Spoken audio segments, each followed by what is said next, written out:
Nah, kita mau tahu bagaimana sih mengelola keuangan menurut Alkitab, khususnya kitab Amsal. Ya, bijak ya, bukan pinter.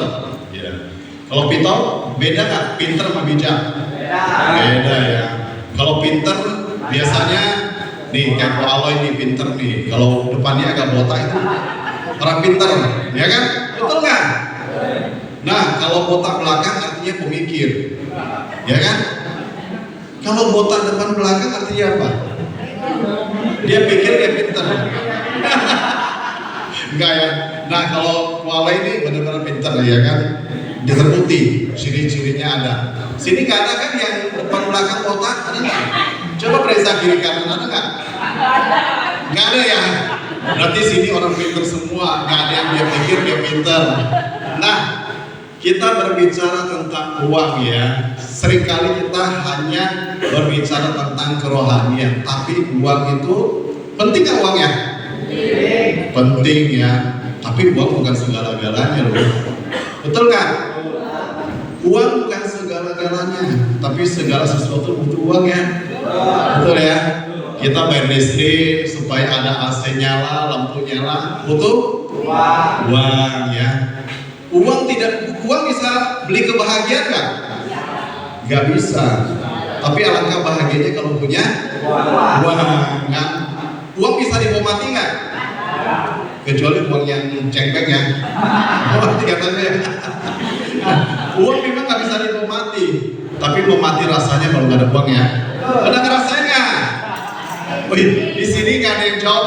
1, 2, 3. Rancangan orang rajin semata-mata mendatangkan kelimpahan, tetapi setiap orang yang tergesa-gesa hanya akan mengalami kekurangan. Nah, di sini berbicara tentang perencanaan keuangan. Saya coba baca beberapa orang yang berhasil secara keuangan. Mereka senantiasa punya rancangan. Mereka tidak seperti orang yang asal-asal mengikuti arus. Kan sering ya kita bertanya ya, bro, gimana kabarnya? Bagaimana rencanamu ya ke depannya? Sering dia menjawab, ya mengalir aja deh. Sering ya dengar ya. Mengalir itu apa? Air kan? Yang mengalir air. Air itu kalau mengalir kemana? Selalu ke bawah ya. Ke bawah cari apa? Comberan ya. Selokan ya. Mau kita seperti air yang mengalir ke comberan? Gak mau kan? Kita harus punya perencanaan keuangan yang benar. Apapun yang kita lakukan, kita harus punya rencana. Kita harus punya rencana jangka pendek, rencana jangka panjang, ya, bukan rencana jangka pendek, rencana jangka menengah, dan rencana jangka panjang. Harus kita rencanakan. Kita jangan seperti air yang mengalir.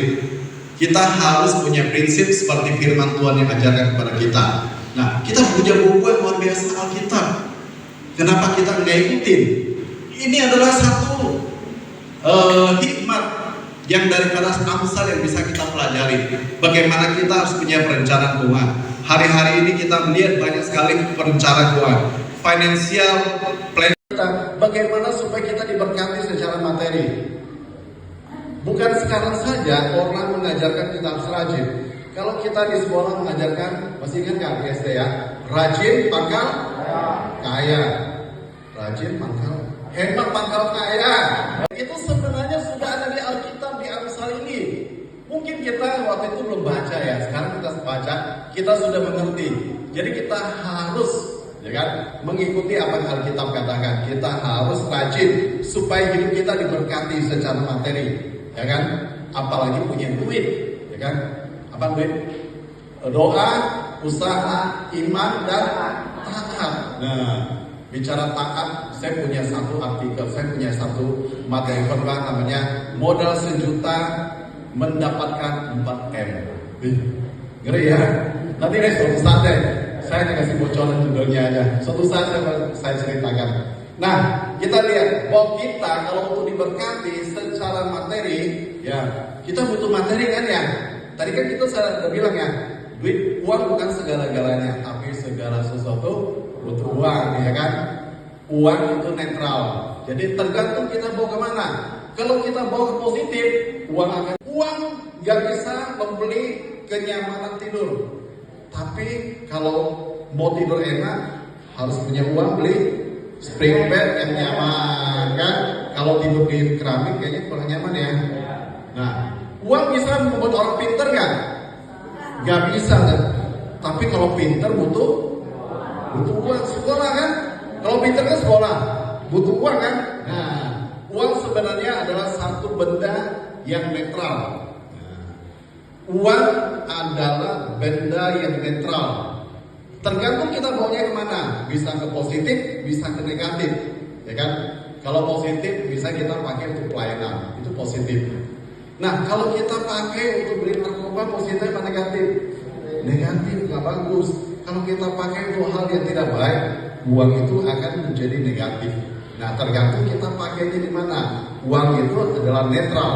Nah, kalau berbicara uang, kita akan belajar dengan seseorang yang sangat terkenal, ya, penulis kitab Amsal. Nah, Amsal ini ditulis sudah lama sekali, kurang lebih 3000 tahun yang lalu, ya kan? Ditulis oleh seorang raja yang sangat kaya dan sangat berhikmat, yaitu salah satu penulis yang utamanya adalah Raja Salomo. Nah, sebenarnya Amsal ini bukan hanya Salomo saja tulis, ada namanya Agur, bukan Agus ya, kalau sini namanya Agus.